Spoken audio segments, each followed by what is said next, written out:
Assalamualaikum warahmatullahi wabarakatuh. Alhamdulillah. Alhamdulillahilladzi nahmaduhu wa nasta'inuhu wa nastaghfiruh. Min sururi anfusina wa min sayyiati a'malina. Asyhadu an la ilaha illallah wahdahu la syarikalah. Wa asyhadu anna sayyidana Muhammadan abduhu wa rasuluhu la nabiyya ba'dah. Ilahi anta maksudi waradhaka madlubi a'tini mahabbataka wa ma'rifatak. Senantiasa kita memanjatkan puji rasa syukur kita kehadrat Allah Subhanahu wa taala. Berkat limpahan hidayah inayah maghfirah Allah Subhanahu wa taala, dengan keberkahan seluruh ahli silsilah Thariqah Qadiriyah Naqsabandiyah Pondok Pesantren Suryalaya, kita masih dipertemukan di Malakib online streaming. Kehadapan seluruh ahli silsilah Thariqah Qadiriyah Naqsabandiyah Pondok Pesantren Suryalaya, khususon Syekhuna wa Mursyiduna Ghosti Hadza Zaman Syekh Muhammad Abdul Ghausiful Maslul. Al-Fatihah. A'udzubillahi minasyaitonirrajim. Bismillahirrahmanirrahim. Alhamdulillahirabbil alamin arrahmanirrahim maliki yaumiddin. Iyyaka na'budu wa iyyaka nasta'in ihdinas siratal mustaqim. Shiratal ladzina an'amta 'alaihim ghairil maghdubi 'alaihim waladdallin. Amin. Yang sangat kami muliakan para wakil talqin Syekh Mursyid yang hadir pada Malakib sore hari ini, fasilitator Malakib online Teh Hajah Susi, Umi Syahid, Ibu Hajah Wahyuni, Ibu Hajah Kartini, dan semua ikhwan yang menjadi pelaksana tugas amaliyah Malakib, seluruh ikhwan yang ada di Malakib online streaming ini, baik yang di Indonesia, di Hong Kong, di Inggris, di Amerika, dan di seluruh dunia, senantiasa semuanya terkumpul dalam Malakib ini bersama tiada lain dan tiada bukan. Kita belajar berkhidmat kepada guru agung kita semua di dalam wadah Jum ini, untuk merekatkan ruh-ruh kita agar kita dikenal oleh arwahul muqaddasah di hadapan Allah Subhanahu wa taala. Ma'asyiral ikhwan rahimakumullah. Yang pertama, saya memohon maaf. Tadi seharusnya harus masuk jam 15.38, harus masuk dalam Malakib online. Tapi ada tetangga datang ke rumah mengadukan hal kemarin ikhwan, bahwasannya dia bercerita bahwa pamannya yaitu almarhum Bapak Untung Jakarya pada waktu kemarin sakit dengan posisi yang amat luar biasa untuk dilihat secara jasmaniahnya. Ya sudah tidak mampu apa-apa, tetapi sudah berbulan-bulan di atas pembaringan, itu tidak meninggal dunia. Maka ikhwan yang ada di sini, yaitu saudara Supri datang, Kiai, bagaimana paman saya ini? Sudah lama tapi Allah belum menjemputnya. Saya bilang tidak ada yang tahu usia manusia, tetapi kamu lakukan dahulu seperti apa yang Abah ajarkan kepada kita semua. Bila ada yang sakit dengan kondisi yang tidak memungkinkan, maka khotamanlah di 4 penjuru daripada si yang sakit tersebut. Agar apa? Satu, penyakit yang ada secara zahir itu Allah akan sembuhkan, dan penyakit secara batin yang tidak terlihat Allah akan keluarkan. Itu dilakukannya, tetapi tidak meninggal dunia pula. Akhirnya saya mengatakan, sudah semalam, sudah badalkan talqin saja untuk beliau, agar beliau mendapatkan keberkahan dengan limpahan kalimat la ilaha illallah. Akhirnya dengan keberkahan Abah Aus dari lisan yang bodoh ini, Allah memberikan kemudahannya. Talqin ba'da sholat isya dibadal talqinkan jam 3 pagi meninggal dunia. Jadi tadi beliau datang berterima kasih, saya bilang berterima kasihlah kepada Allah, kepada guru kita. Kita hanya namanya menjalankan perintah Allah. Itu yang pertama. Saya mohon maaf bila masuk dalam manaqib online. Tidak pernah saya mau masuk dalam manaqib online di tengah atau namanya di akhir. Karena orang bermanaqib berkhidmat kepada guru agung harus datang di awal. Kalau tidak datang di awal, takutnya kita tidak berkhidmat dengan baik kepada guru agung kita. Kita akan malu bila seluruh arwahul muqaddasah sudah hadir di tempat kita, kita baru hadir setelah mereka datang. Sebagai penyaji, sebagai namanya murid, harusnya lebih dahulu datang, menunggu gurunya datang. Tetapi kebalikannya banyak terjadi pada saat ini, khususnya saya yang bodoh tadi, saya datang terlambat dikala semua guru-guru sudah hadir dalam manaqib online pada saat ini. Ma'asyiral ikhwan rahimakumullah.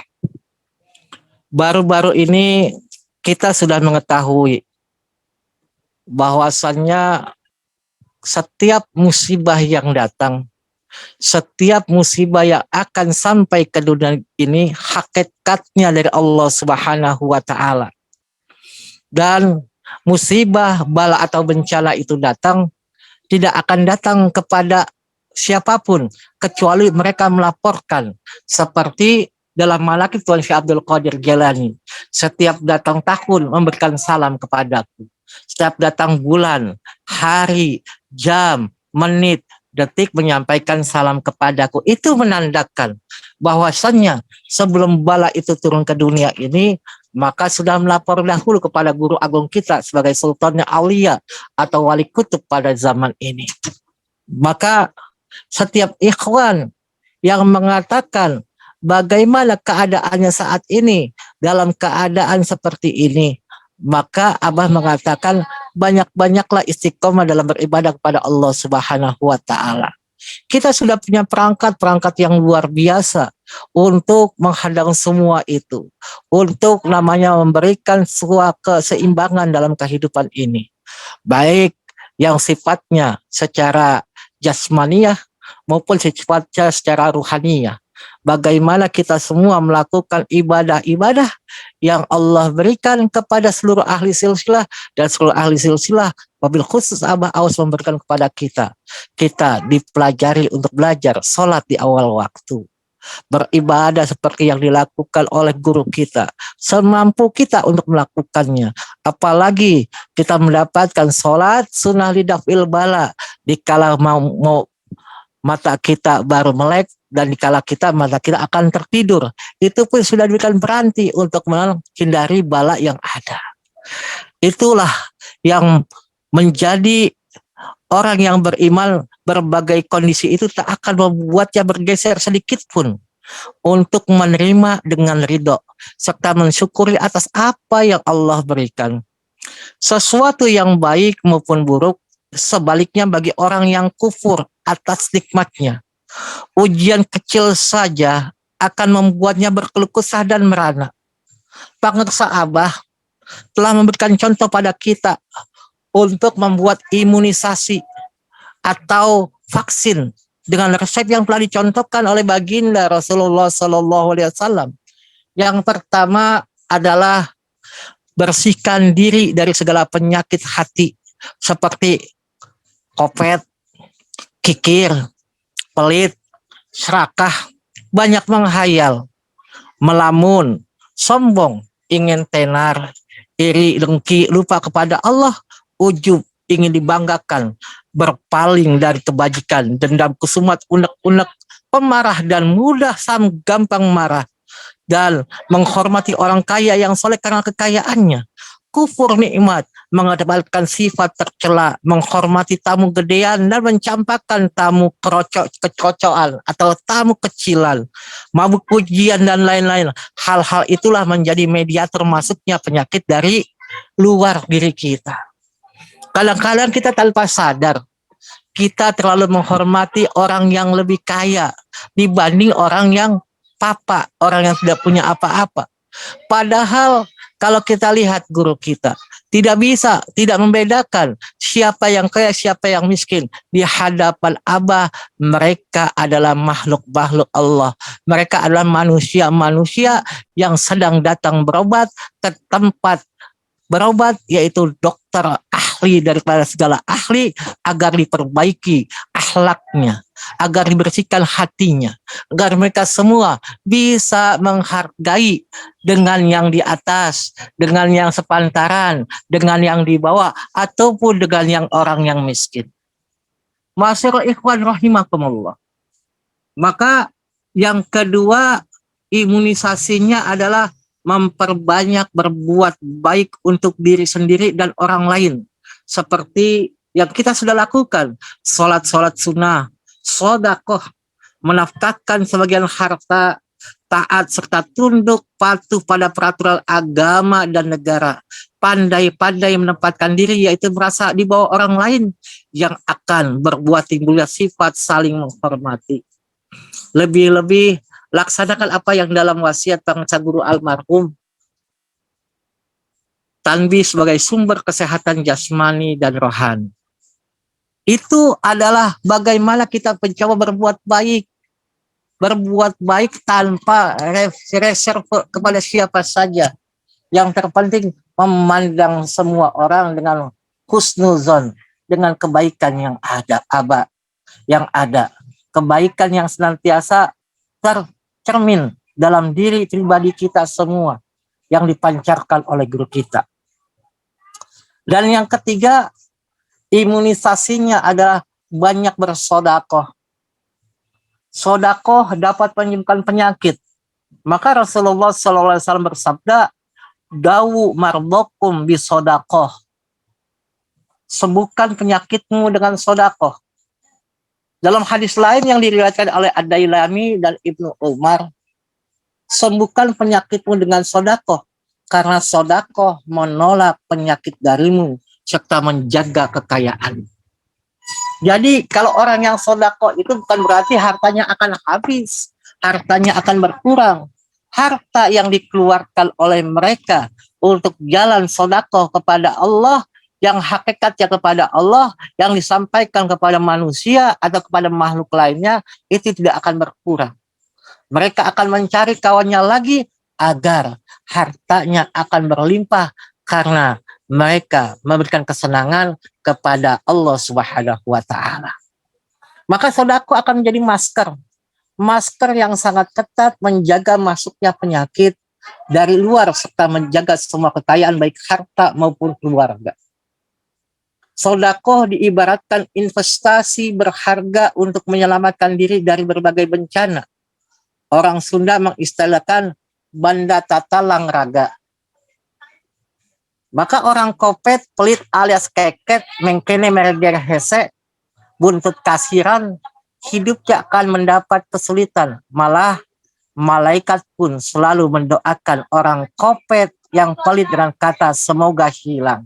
Semoga tidak akan lama harta mereka pegang. Sedangkan bagi orang yang murah tangan untuk memberi orang, malaikat berdoa dengan kalimat, semoga diganti dengan uang yang lebih banyak, diganti yang lebih banyak, diganti sesuatu yang lebih berharga untuk mereka semua. Maka melalui sifat orang kikir dan dermawan, Rasulullah SAW bersabda yang artinya orang dermawan dekat dari Allah, dekat dari manusia, dekat dari surga, jauh dari neraka. Sedangkan orang kopet, kikir, pelit itu jauh dari Allah, jauh dari sesama manusia, jauh dari surga, dekat dari neraka. Maka orang bodoh sendiri akan dicintai Allah andai kata ia seorang yang dermawan. Nah kita bodoh dalam ilmu, bodoh dalam ucapan, bodoh dalam tingkah laku, Tetapi orang itu dermawan, memberikan sesuatunya, hartanya, maka orang tersebut Allah akan rubah hatinya, dan akhirnya perjalanannya orang tersebut banyak yang meninggal dalam keadaan husnul khotimah karena dermawan hatinya. Maka kita sebagai ikhwan Thariqah Qadiriyah Naksabandiyah Pondok Pesantren Surabaya, mumpung sekarang banyak saudara-saudara kita yang ada di Cianjur yang sedang diuji oleh Allah Subhanahu wa taala, bencana alam yang sudah merenggut nyawa manusia. Hampir kurang lebih 309 orang banyaknya sudah meninggal. Yang sebagian besar anak-anak dan guru-guru juga sudah meninggal dunia, dan para santri-santri meninggal dunia. Dan kita sudah lihat di WA juga, Ikhwan TKN juga sudah berapa puluh orang yang tertulis di situ sebagai Ikhwan TKN pada pesan Suraya Sinarasa terdampak daripada gempa yang terjadi di Cianjur ini. Maka ini menggugah untuk diri kita. Yuk kita sama-sama. Dari Yuhuda sudah menyampaikan, dari yayasan sudah menyampaikan. Yuk sebisa mungkin kita kumpulkan harta benda yang ada dengan kemampuan yang ada. Kalau ada harta kita kirimkan ke rekening yang sudah disampaikan oleh panitia.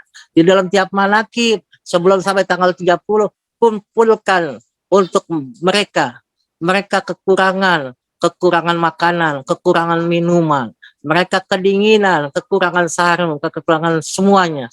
Itu yang harus kita dahulukan.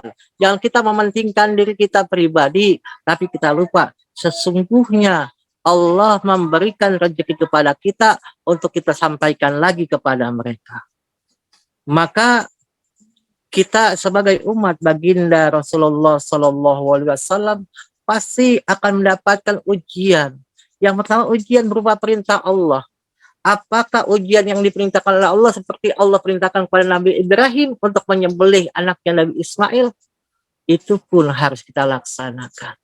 Ujian-ujian seperti itu salah satunya. Kalau iblis diuji oleh Allah untuk menyembahmu, Adam tidak mau karena dia tidak melihat siapa yang memerintah, yang dia lihat adalah keadaman. Dan yang kedua, ujian berupa larangan Allah. Seperti larangan menzina, korupsi, membunuh, merampok, dan syahdan. Kalau ada tempat tersebut di tempat bencana, pasti ada kemusyrikan, pasti ada kehinaan, pasti ada yang durhaka kepada Allah lebih pada dari durhaka yang orang kerjakan. Yang kita tahu macam kaum Samud, kaum Ad, mereka sudah namanya dihancurkan oleh karena apa? Saking mereka berzina, saking mereka melupakan perintah Allah, mereka durhaka kepada Allah. Maka ujian yang ketiga yang Allah berikan kepada kita bukan hanya perintah Allah, larangan Allah, berupa musibah. Berupa musibah, pasti Allah akan menguji kita dengan ketakutan, dengan kelaparan, dengan kekurangan, harta, jiwa, dan buah-buahan. Itu pasti kita akan diuji oleh Allah. Dan ujian Allah itu bukan hanya perintah, larangan, musibah, tapi juga nikmat. Maka nikmat itu pun ujian dari Allah. Apakah kamu diuji dengan nikmat itu akan bersyukur kepada Allah Subhanahu wa taala? Kadang-kadang ujian namanya kenikmatan itu orang banyak lupa kepada Allah Subhanahu wa taala. Dan ada pula ujian untuk orang zalim buat kita, baik kafirun yang tidak beragama Islam, musyrikun yang menyekutukan Allah Subhanahu wa taala, munafikun, jahilun, dan orang bodoh, fasikun yang menentang syariat Allah, maupun hasidun yang orang dengki, iri hati. Dan juga ada ujian yang luar biasa untuk kita, ujian keluarga, suami, istri, anak, keluarga kita cintai bisa menjadi musuh kita. Mereka yang kita cintai bisa menjadi musuh kita. Innama amwalukum wa auladukum fitnah. Sesungguhnya hartamu dan keluargamu akan menjadi fitnah untuk kita. Maka tidak akan seseorang itu diuji kalau mereka tidak melihat kualitas-kualitas yang ada. maka mereka diuji oleh Allah kuat atau tidak, sampai atau tidak ujian-ujian itu mereka lewati. Maka kita jangan pernah sering namanya gegabah, gelisah, galau. Dan tapi harus namanya bahagia dengan apapun yang ada. Maka gelisah galau harus bahagia. Dengan gelisah galau itu kita harus bahagia. Maka ujian keluarga ini adalah ujian yang luar biasa buat kita. Kalau untuk keluar kita gampang, tapi keluarga ini kadang-kadang kita bisa melihat keluar tapi lupa ke dalam. Dan yang terakhir, ujian musibah adalah lingkungan. Kalau kita bersama lingkungan orang-orang yang senang dekat kepada Allah, maka kita akan bisa bersama Allah. Tapi bagaimana bila kita berdekatan dengan lingkungan orang-orang yang lupa kepada Allah? Kalau kita makin kuat, makin rekat bersama dengan Allah, dan hati kita sudah didekatkan oleh Allah, oleh guru musik kita, maka kita akan terpengaruh, tidak akan terpengaruh dengan ujian yang ada di lingkungan kita. Maka sesungguhnya apapun yang diberikan oleh Allah kepada kita, agar manusia afala tashkurun, apakah kamu tidak bersyukur, afala ta'alamun, mereka kenapa mereka tidak berilmu, afala tadzakarun, mereka tidak berpikir, tidak mengingat semua itu dari Allah. Maka sudah sepantaslah kita sebagai ikhwan wal akhwat wal qadiriyah Naqsabandiyah, yuk kita bareng-bareng mengumpulkan semampu kita, sebisa kita, untuk seluruh daripada umat Islam yang ada di Cianjur khususnya, dan umumnya untuk kita semua. Mari kita yang mampu untuk berbagi, yang tidak punya harta dengan tenaganya, yang tidak punya harta dan tenaganya dengan pikirannya, maka itu semua sinergi akan berjalan dengan baik. Semoga Allah berikan ampunan kepada orang-orang yang telah meninggal dunia pada musibah di Cianjur tersebut. Allah jadikan mereka menjadi syahid-syahid dunia, dan mereka yang kehilangan harta bendanya Allah ganti yang terbaik buat mereka, dan mereka yang kufur kepada Allah, Allah kembalikan kepada mereka menjadi orang Islam yang benar-benar menjalankan perintah-perintah Allah. Lebih kurangnya mohon maaf. Wallahul muwaffiq ila aqwamit thoriq. Wassalamualaikum warahmatullahi wabarakatuh.